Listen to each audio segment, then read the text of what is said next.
Pessoal que acompanha aqui o Estação Nerd, mais uma vez sejam bem-vindos a esse quadro exclusivamente sobre cinema que eu faço aqui nas sextas-feiras e eventualmente durante a semana também, quando tem alguma coisa importante para falar. Dessa vez a gente vai falar de Godzilla vs Kong, mas antes de qualquer coisa eu vou pedir para você que por acaso caiu de paraquedas aqui no canal e não conhecia o nosso trabalho, não se esqueça de chegar aqui embaixo, de clicar no botão de inscreva-se e também de clicar no sininho das notificações para ser notificado quando a gente postar vídeos novos aqui. Também não se esqueça de deixar o like maroto aqui embaixo, porque isso ajuda o YouTube a recomendar o nosso vídeo a outras pessoas, e confira o meu canal de crítica de cinema aqui no YouTube também, seção restrita, você vai encontrar o link aqui embaixo na descrição, assim como a minha conta do Letterboxd, em que eu tô sempre comentando filmes que eu vejo ao longo das semanas. Então vamos embora falar de Godzilla vs Kong, esse filme tão aguardado por muita gente e por mim também dessa vez.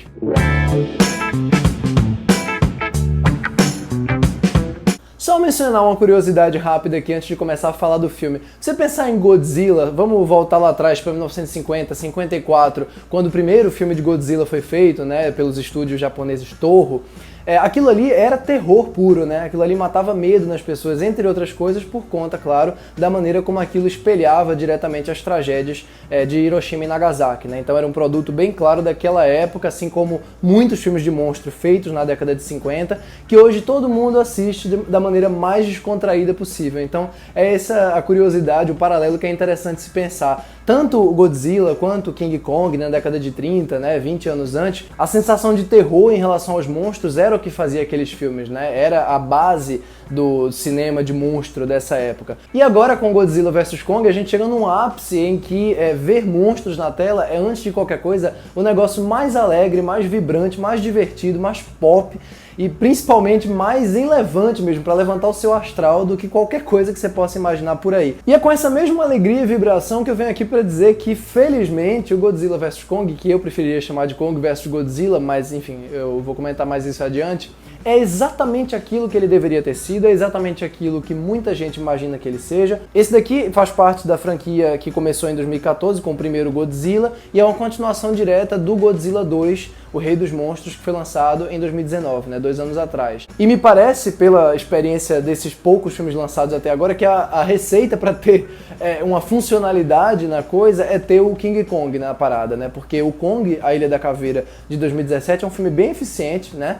E esse daqui é mais eficiente ainda do que o Kong. E, no entanto, os filmes de Godzilla, né, o Godzilla de 2014 eu acho muito, muito fraco, visualmente, narrativamente, dramaticamente, e o de 2019 é mais fraco ainda, né? Tanto um como o outro são muito escuros, não tem aquele apreço e aquele senso de escapismo verdadeiro pelas situações, eles tentam dar uma dramaticidade que soa muito falsa, ainda que os atores sejam muito, muito bons, né, principalmente no segundo filme, e no geral é aquela coisa enfadonha, né? Fica perdendo tempo ali com os dramas humanos em vez de se concentrar na beleza e naquelas possibilidades gráficas infinitas que aquelas criaturas gigantes ali oferecem. E não é falta de orçamento o problema, né? Fique claro que os filmes custam entre 160 e 200 milhões, todos esses, e no entanto só o Kong, A Ilha da Caveira, e esse daqui, né, o Godzilla vs Kong, conseguem aproveitar isso muito, muito bem. Algumas pessoas podem até se perguntar, né, quem está um pouco mais de fora, se precisa necessariamente assistir aos anteriores, né, para poder conferir esse Godzilla vs Kong. E honestamente, por 2 motivos, não.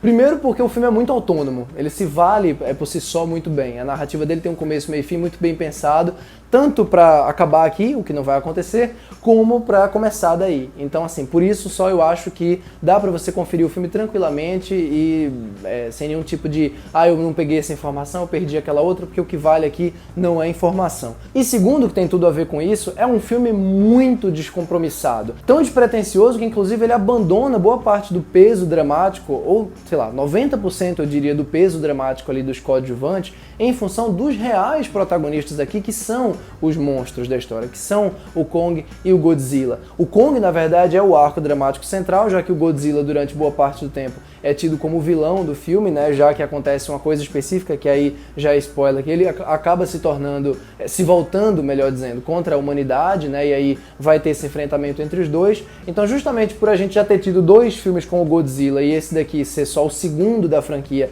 com o King Kong, né, dessa nova franquia, É claro que a atenção se volta mais pro Kong, né? O arco é mais dele, por ele ser, né, um macaco gigante, é óbvio que a relação humana com ele é muito mais próxima do que com o lagartão, ainda que ele tenha salvado a humanidade muitas vezes, né? E não só o drama dos coadjuvantes, né, dos personagens secundários ali é enxugado, como o filme consegue criar uma funcionalidade muito clara para eles. Então, por exemplo, você tem ali o Brian Tyree Henry e a Millie Bobby Brown numa missão específica para encontrar uma certa coisa e descobrir uma informação.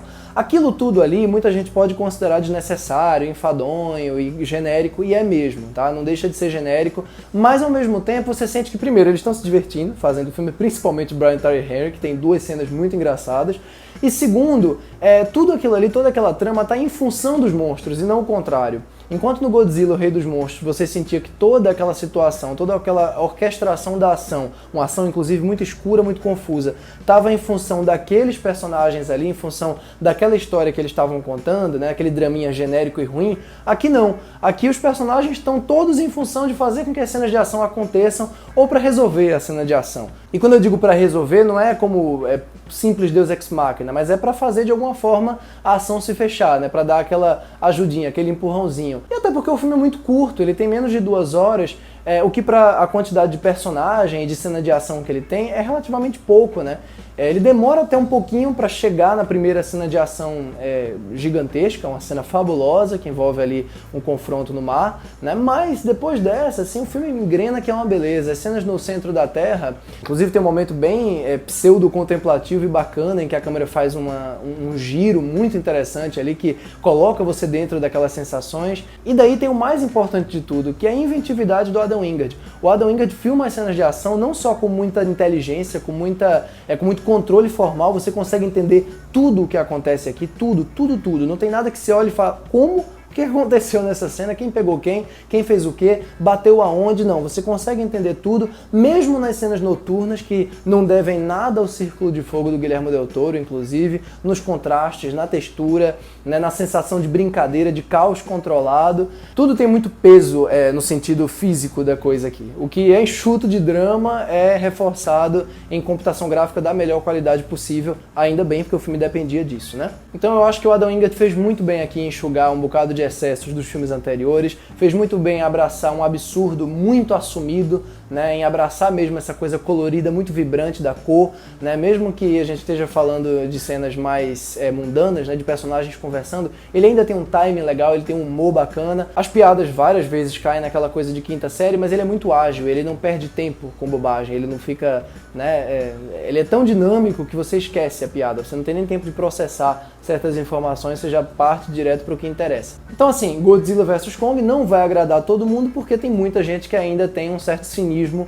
com esse tipo de cinema vulgar, que muita gente chama, né? Com esse tipo de entretenimento pipoca que se basta por si só, que não quer ser mais do que isso. É assim, eu preciso gostar do filme só se ele tiver aquele tipo de coisa. Eu acho que não, acho que cada filme tem que, antes de tudo, cumprir com aquilo que ele se propõe. Nesse sentido, Godzilla vs Kong cumpre tudo que ele se propõe e mais um pouquinho, graças a um diretor que, sim, fez trabalhos problemáticos já no passado, fez alguns filmes que eu não gosto, como o Death Note, que eu sei que aí eu tenho uma companhia grande, mas também fez alguns filmes bons, como The Guest, Você é o Próximo, e Bruxa de Blair, aí eu já sei que eu tenho uma companhia bem reduzida, e que aqui faz pra mim um dos melhores filmes dele até o momento, e principalmente um filme que você sente que é dele, você sente a mão dele ali, você vê que tem um diretor querendo fazer o negócio dar certo. Então, gostei bem de Godzilla vs Kong. E é isso, eu espero que você tenha curtido essa crítica, e se você curtiu, não se esqueça de deixar o like aqui embaixo, de se inscrever no canal e de ativar o sininho das notificações, e comente também o que é que você achou do Godzilla vs Kong, se você discorda da minha opinião, se você concorda, a gente tá aqui pra isso, pra discordar e concordar e não pra brigar, porque a opinião é opinião, ninguém tá certo e errado. Um abraço pra todos e até a próxima. Tchau, tchau.